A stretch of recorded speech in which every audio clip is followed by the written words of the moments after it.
Market.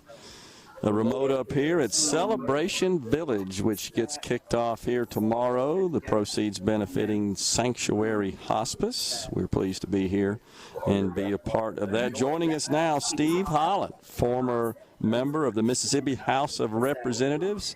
He represented District 16, which includes Lee and Monroe County. Steve, good to see you again. Good to see you. Good to be back on SuperTalk. It's been a day. Yes, sir. I think y'all didn't like me. No, sir. We were here in April, and you came on. I did. You remember that? Yeah. We were over there at Ace Bolt Screw. There you go. Always enjoy having you on the program. So this is quite the event. It's an incredible event for an incredible cause.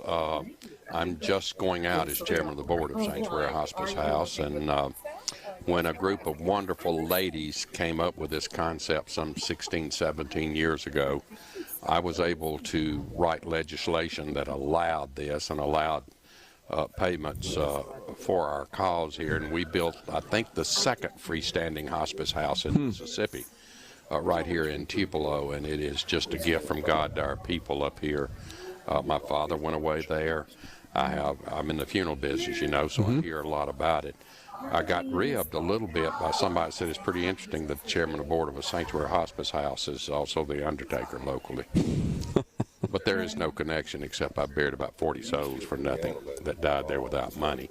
It's just a part of my contribution. Sure, that's much appreciated. Well, you do what you need to do in this world, and everybody deserves some dignity. But Sanctuary is such a it's such an incredible ministry, and I've been on the board ever since it started, or maybe after the first year I was on the board, and I've been on it ever since. And I love that service, and I love having a part in having a place for folks to cross over with dignity, with their family, their pets, anything they want surrounding them, and very peaceful surroundings. So it's a very spiritual ministry, and this Celebration Village is our largest fundraiser of the year. We are a private, not-for-profit, faith-based ministry, so it takes an incredible amount of money to run Sanctuary and to run it the way we run it and run it right. So we're just grateful that you guys are up here and having us promote this. And Sanctuary Celebration Village it's become an institution just about like Sanctuary Hospice House has in this community, and we are so grateful to all the people who support this cause and in turn support Sanctuary Hospice with their funding. Well, honestly, you're so right about that, Steve. I visited with some folks here before we came on the air about just the finances and the economics of running Sanctuary Hospice House without this event and its contributions. I'm not sure it's possible. Well, it's probably not. I mean, again, this is by far our largest. We get a lot of donations, and it's pretty interesting. I think it has everything to do with the spiritual depth of Sanctuary Hospice House, but we run it on a shoestring. Yeah. It's not like it's making gobs and gobs of money, and we turn no one away. And that's the way we want it, and that's the way we're going to keep it. But nursing shortages, the things that's happened in COVID have really walloped us. And so we couldn't do without this event, this single event. It literally keeps the playing field going. Walking through here this morning before we came on the program, it really showcases the quality of small businesses and merchants and retailers you have in this area. It's incredible. Well, you know, I mean, this is the land flowing with milk and honey in Mississippi. Let's face it, in Tupelo, Lee County. We've been blessed. We have enjoyed incredible leadership over the years, over the decades, and we have blended agriculture with the industry back in the day when it needed to be blended, when we were ahead of the game. And because of that, we've got a very prosperous county that's got a wonderful tax base and is the regional hub for all of northeast Mississippi. And we're proud of that. Yeah. All right, let's talk a little politics here while we got you here. What is politics? I know, you don't know anything about that. So my first question, I asked you this back in April, but I want you to respond to it again, is you're going to run again. You're going to jump back into it. Oh, my gosh. Look, I served 36 years down in Armageddon. And no, I'm not going to run again. There's a part of me that would like to be back in the process. You miss it now, don't you? Not much. Not much at all. Some aspects of it. I'll tell you what I miss. When the issues get critical, and nobody stands up to say anything or begs to differ or presents a middle ground for something, I miss being there because that was a role I played for 36 years. Yeah. I got labeled a liberal, and I was okay with that. I never thought I was that liberal. I was very progressive.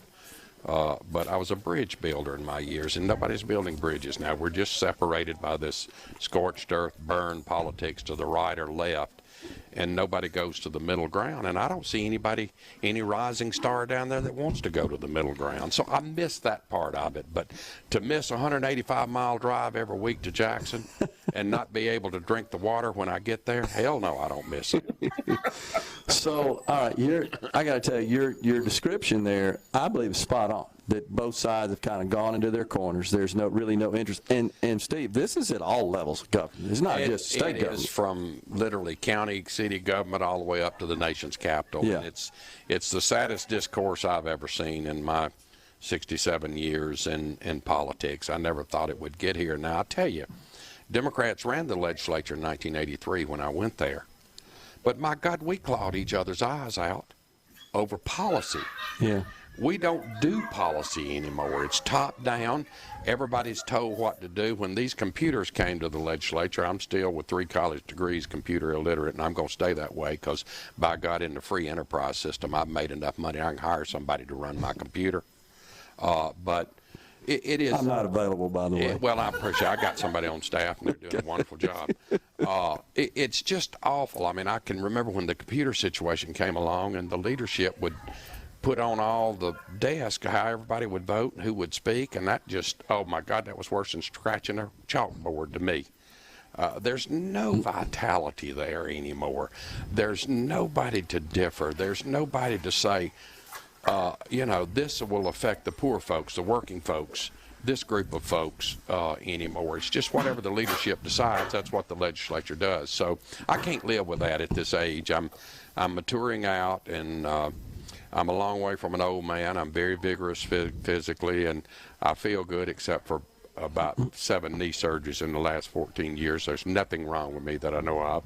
I may be in my business as a customer by night, but by God, I'm going to go in there feeling good if I am. So I'm going to hang out. Now, let me tell you what I am going to do, okay. I think. I just don't sense that I can go back to the legislature, but my brother has been a member of the Board of Supervisors for either 12 or 16 years. I can't remember, and he's retiring. In Lee County? Okay.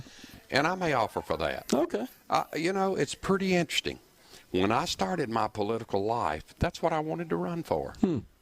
I just wanted to help run my county and provide leadership in my county, and I've done that in so many ways, I like to think, over time. But I don't have to do that. Sure. There's no guns at my head. I'm getting my PERS check every month. I work in the free enterprise system, and I'm doing okay. But there's some things that I'd like to see done in Lee County that I think will even put us more over the edge, the cutting edge of political leadership and economic and social and quality of life leadership. And that would be a good venue for that. I mean, the Lee County budget's about $90 million. So that's not pocket change. I dealt in budgets. I was on the Appropriations Committee the whole time I was in the legislature. So I know a little bit of something about budgeting. I can stay in my home at night. I can run my business, and I can still serve the public. So if I do anything, that's what I might do. Well, that's interesting. Yeah. You're not announcing that today, are you? Officially. Well, not officially, just unofficially. Okay.